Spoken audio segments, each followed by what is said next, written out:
If your business is growing but it feels harder than it should, if leads are going quiet, clients aren't coming back the way you'd expect, or your team is busy but nothing seems to be improving, this video is for you.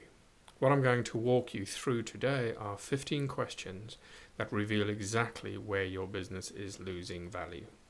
Not in a vague strategic sense, in a specific practical sense, the kind of gaps that show up in your revenue, your time, and your client relationships. These questions come directly from the diagnostic framework I use with every client. Call it the Business Blindspot Scorecard.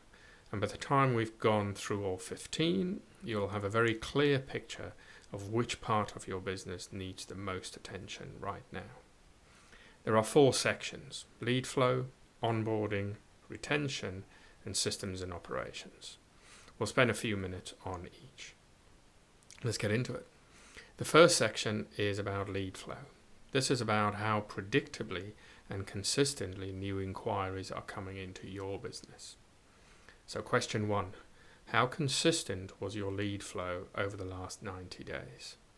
I want you to think honestly about this, not the best month, the average. Is your pipeline predictable enough that you could roughly forecast the next month's revenue?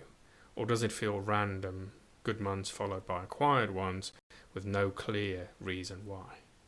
Most business owners I work with describe their lead flow as inconsistent and then blame the market, the season, or bad luck. Rarely is it any of those. It's almost always a process problem. The leads aren't arriving consistently because the system that generates them isn't running consistently.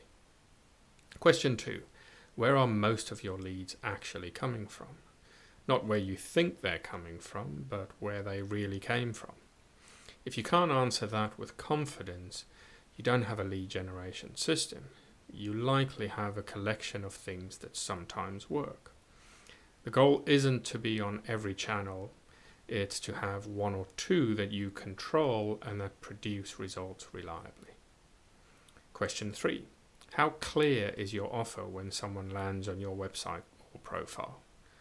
This one stings a lot of people. Ask yourself, if someone landed on your website right now with no prior knowledge of you, would they immediately understand what you do, who you do it for, and what problem you solve?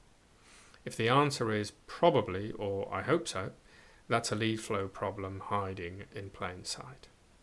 Unclear positioning is one of the most common and most fixable reasons leads don't convert. Question 4. What happens when a good lead inquires? This is where the gaps start showing up. Does every new inquiry enter the same process, a consistent, documented sequence of steps, or does it depend on who picks it up and how busy they are that day? If your lead handling varies by person or by week, you're losing good leads, not because they weren't interested, but because the follow-up wasn't fast enough or consistent enough to keep them warm. So section 2 is onboarding. What happens after someone says yes? Question 5. How smooth is your onboarding once a client commits? The moment a client says yes, they immediately start asking themselves whether they made the right decision.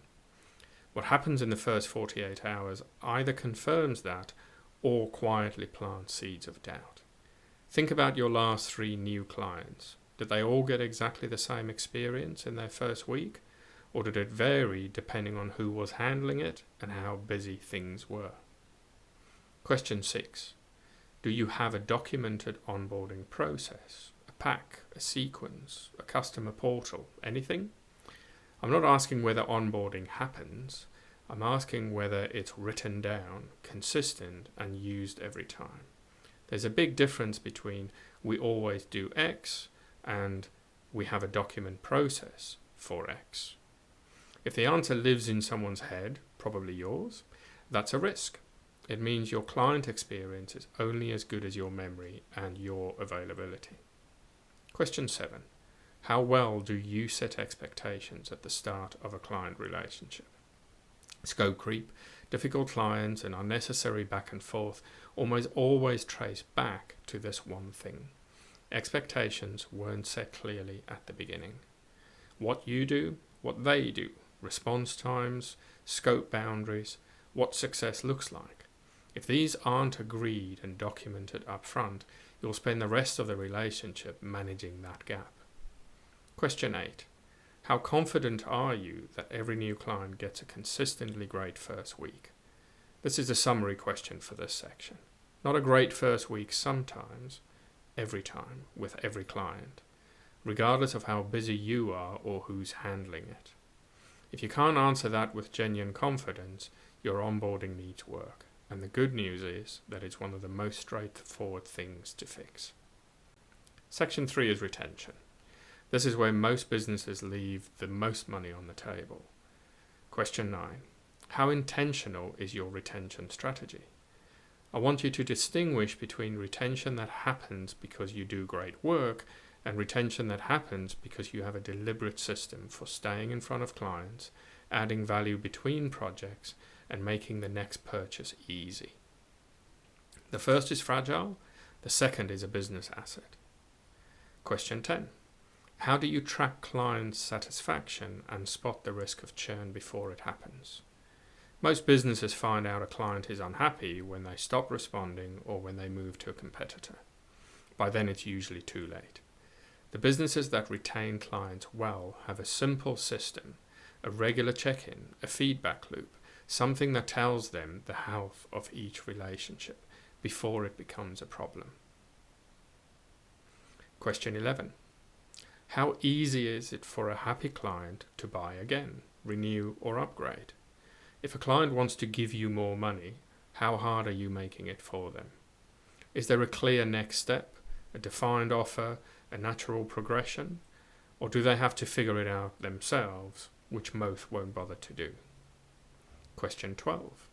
How do referrals happen in your business? This is the one that reveals the most. If your answer is they just happen or we never really ask, you're leaving a significant amount of business on the table. Referrals don't happen by accident in well-run businesses. They happen because there's a system that prompts them at the right moment. The final section is systems and operations, the operational backbone of the business.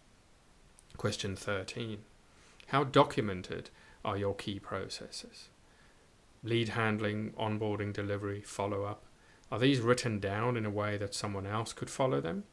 Or do they exist as tribal knowledge, understood by the people who do them and invisible to everyone else? Undocumented processes are the single biggest constraint on growth. You can't improve something that isn't written down, and you can't delegate something that only exists in your head. Question 14. How well do your tools talk to each other? CRM, calendar, invoicing, email, project management. How much of the information that moves between these tools